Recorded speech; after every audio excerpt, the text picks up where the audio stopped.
A ver, buenas tardes. En primer lugar, agradecer la presencia a la presentación del libro Yo fui legionario de Europa de José Santiago Muñoz Césaros. Vamos a presentaros quiénes componen lo que es la mesa. Es don Luis Gallego Chicharro, es el vicepresidente de la Hermandad Nacional de la División Azul. Está Mari Carmen Muñoz, que es la hija mayor de don Santiago. Está vamos a ver, Carlos Rodríguez, secretario general del TNS, y José Semprún, pues, escritor, historiador y conferenciante. Os dejo con ellos. Primero hablará don Luis Gallego y luego irán tomando por la palabra unos datos. Buenas tardes a todos. En primer lugar, es para la presentación del libro titulado Yo fui legionario de Europa. Por lo tanto, ante esos, les paso la palabra, en primer lugar, a doña Mari Carmen. Familiarmente, Mari Carmen. Le paso la palabra y así sucesivamente a su correspondiente escritor del libro. Por lo tanto, con permiso de todos vosotros, buenas noches y siempre, siempre, ¡arriba España! ¡Arriba!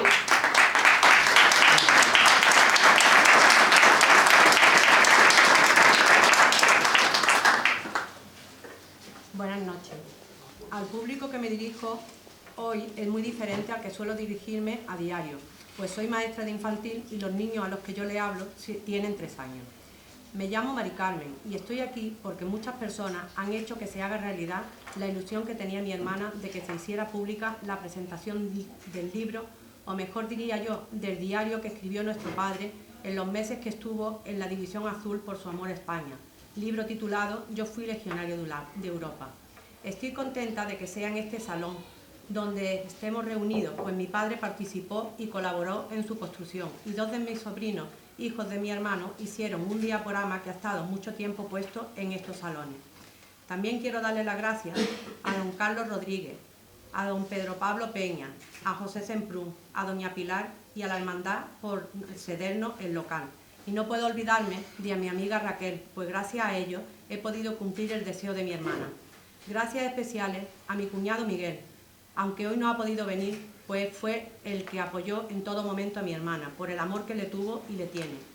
No me correspondería a mí estar aquí, quiero decir presentando el libro, pues fue mi hermana la que con su tesón, paciencia y dedicación, mientras entraba, salía del sanatorio, con sesiones de quimio, sin quimio, logró transcribir todo lo que en su día nuestro padre escribió. Pero así son las cosas, ella no está.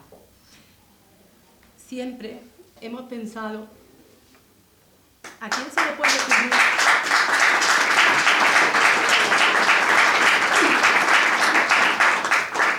Siempre hemos pensado, ¿a quién se le puede ocurrir llevar tinta o lápiz y papel e ir escribiendo día a día esos 18 meses? Lo bueno, lo malo, lo más humano, lo anecdótico, los recorridos, sus vivencias regadas con su puntito de humor. Cuando teníamos 12 o 13 años, nuestro padre nos dejó leer todos los libros de su enorme, magnífica y extensa biblioteca, excepto 2 libros, Vida Sexual Sana y este libro, que entonces era solo una libreta. Y ya se sabe, lo prohibido es lo que queríamos ver y leer, y así lo hacíamos a escondidas. Nuestro padre, como buen observador, se dio cuenta de lo que hacíamos y escondió su diario, así que la intriga de saber qué había en esas páginas no pudo ser hasta después de su muerte, y entonces pudimos descubrir aquel tesoro tan preciado. Mi hermana decidió poner manos a la obra, leerlo, pasarlo a Word, escanear las fotos, mapas, estampillas y demás documentos, retocarlas, repararlas, todo un reto, tarea que le llevó casi 3 años. Y luego R a la editorial Alulia, que ya le había publicado un libro tierno y lleno de recuerdos de nuestra infancia, un libro dedicado al Percher, barrio muy popular de Málaga, donde nos criamos. Solo con ver el título dan ganas de leerlo, aromas, olores, esencias y sonidos de mi niñez. Y si cualquiera lo lee y mientras lo hace cierra los ojos, podrá trasladarse a sus calles y tiendas.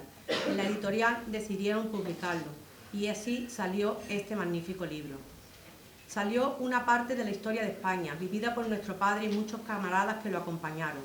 Este diario abarca desde que salió de Málaga el 16 de junio de 1942 hasta que regresó el 16 de noviembre del 43, casi un año y medio. A través de esta narración comprobaremos con qué imparcialidad exponía la actuación de superiores y soldados, tanto si era más humana como si era dañina o negociante. Lo leímos con impaciencia, curiosidad y cariño. Hemos comprobado su humor, humanidad y valentía ante el drama de la muerte y la adversidad. Hemos leído cómo pierde a sus amigos, cómo pasa hambre, dolor. Realmente hizo bien años atrás con su prohibición. No podríamos haberlo leído entonces, es lo más duro que hemos leído. Sabiendo que todo fue verdad y siempre hemos tenido presente que era nuestro padre el que lo escribió. Antes se me olvidó deciros que también nuestro padre llevó 2 cámaras de fotos, como es lógico de las de aquella época. Y este libro está lleno de testimonios gráficos, gracias a su pericia con las cámaras. Deciros también que era un buen dibujante. Sitio donde llegaba hacía su plano y describía con pelos y señales toda su geografía. En fin, ¿qué os puedo decir? Que hay infinidad de fotos y dibujos y al final su más preciado tesoro, a algunos de sus nietos, a los que hizo fotos con el casco alemán y un uniforme que él mismo hizo. Mi hermana, cuando en el 70 aniversario de la División Azul hizo un comunicado sobre la existencia de este libro, dijo que si nuestro padre viviera, estaría orgulloso de lo que habíamos hecho con su diario, pero que ahora, desde su lucero en el cielo, estaría viéndonos y estaría muy contento. Ahora yo sé que ella estará junto a él en ese lucero y estará viendo el mal trago que estoy pasando, pero se lo debía. Habéis oído las veces que he dicho mi hermana. Ella siempre está en mi pensamiento y lo que es más importante en mi corazón. Por último, si pudiera mandar un SMS o un email a ese lucero, le escribiría: gracias papá por ser mi padre y a ti hermanita, gracias por ser mi hermana, ese ángel que siempre nos cuida. Gracias a toda la familia que me acompaña en este momento, a los amigos y todos vosotros por venir. Quiero que disfrutéis mucho de este pequeño tesoro y quiero terminar leyendo el final del libro, en el que mi hermana escribe: cuando mi padre escribió su diario tenía 19 años, admiraba al pueblo alemán por su valentía, su gran organización y su sentido del deber cívico. Pasados los años seguía admirando al pueblo alemán, pero no aprobó nunca los despropósitos que se cometieron en aquella época. Muchas gracias.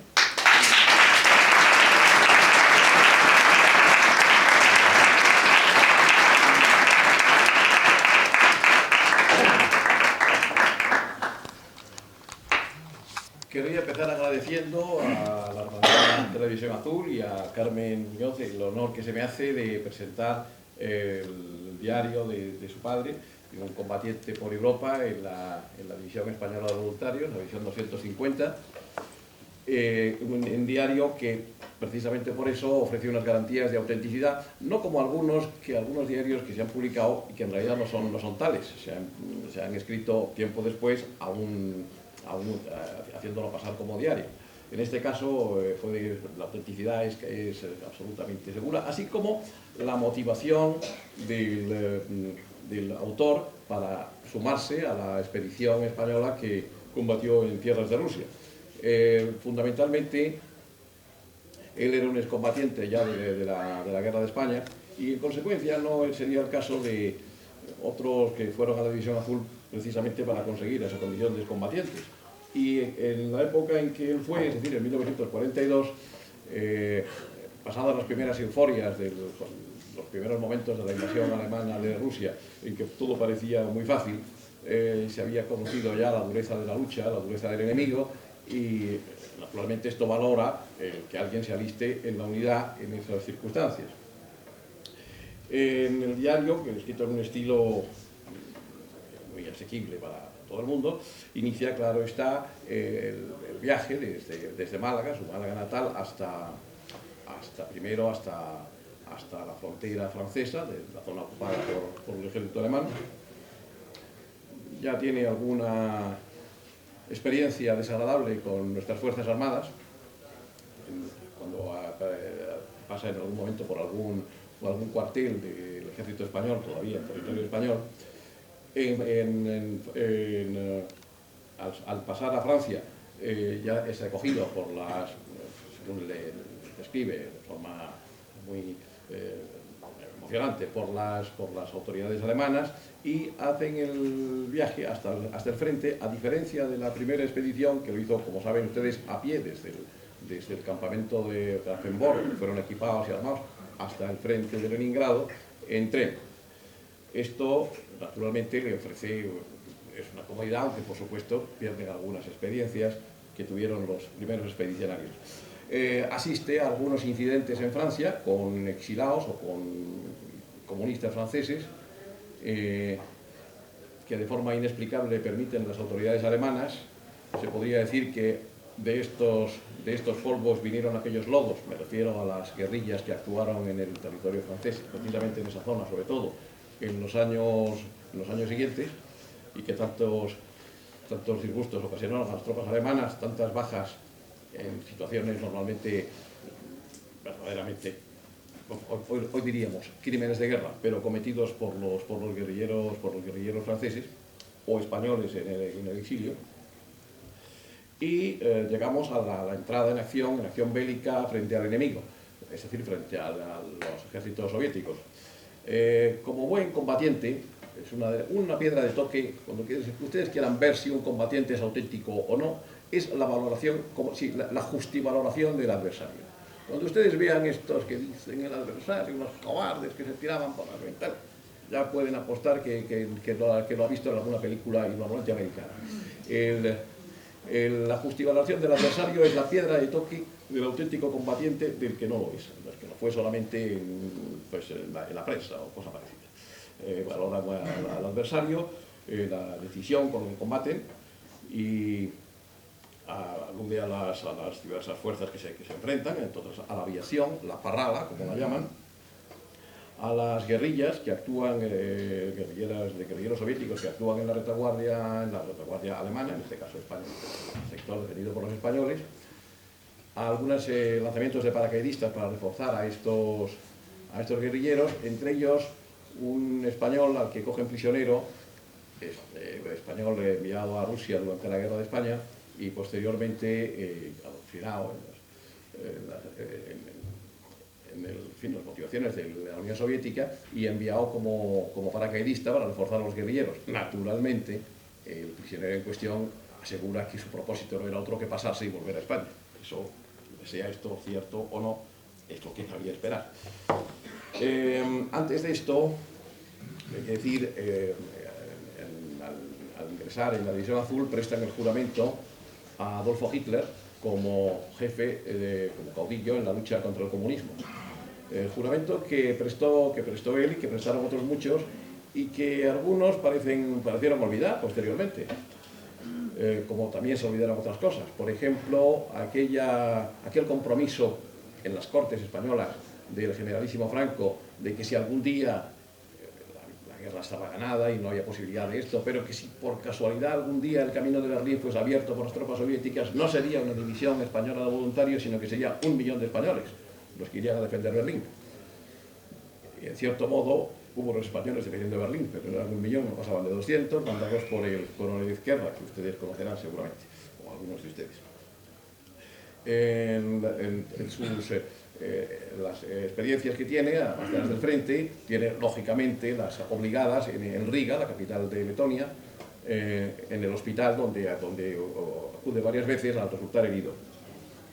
Y seguramente allí en Riga tendría ocasión de recordar a su casi paisano de Granada, Ángel Ganivet, y su célebre frase de que a lo mejor algún día es necesario echar 1 millón de españoles a los lobos para evitar que todos los demás seamos echados a los puercos. Frase que creo que tiene mucha actualidad. También hay que decir que el libro está escrito en un estilo llano y que no oculta al aspecto lúdico de la experiencia soviética. Tanto las suyas como la de sus camaradas, pues con chicas rusas o de otros letonas y otros países de la zona ocupada, que seguramente me hacen pensar que tal vez este libro hubiera sido difícil publicarlo en las etapas nacional-católicas del régimen llamado régimen anterior, o mejor dicho, primera fase del régimen actual.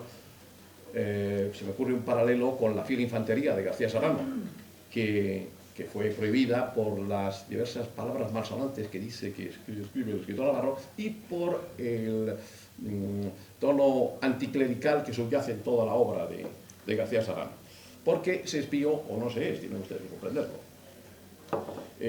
Hace una excelente descripción de Berlín, donde acude en alguna ocasión, del Berlín en guerra, ya cuando las cosas ya empiezan a no estar en los años victoriosos, cuando los bombardeos aliados empiezan a hacerse notar, cuando todavía no las restricciones de tipo alimentario y tal, que no se impusieron en todas sus crudezas hasta meses más tarde, pero evidentemente la situación ya no es la de los años de las victorias, de las grandes victorias de 1939 y 1940.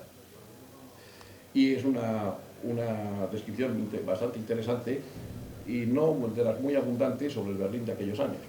Escrita por un combatiente, porque hay algunas otras de periodistas o diplomáticos que estuvieron en retaguardia, pero no como combatientes. A continuación, pues bueno, la guerra prosigue, la situación en general en los frentes se pone difícil, especialmente en las zonas occidentales, los angloamericanos terminan la guerra de África, victoriosamente invaden Italia capitula, el régimen de Mussolini cae, se instaura la República Social, que España ni siquiera reconoce oficialmente, y el gobierno español se vio obligado no a enviar el 1.000.000 de españoles, sino a retirar la división, dejando una pequeña unidad que se llamaría Legión, que combatiría durante unos meses más en zonas de retaguardia, combatiendo a los guerrilleros. Al retirarse la división, él figura, como la mayor parte de los divisionarios, en los que son retirados y enviados de vuelta a España. Describe nuevamente el viaje de vuelta, el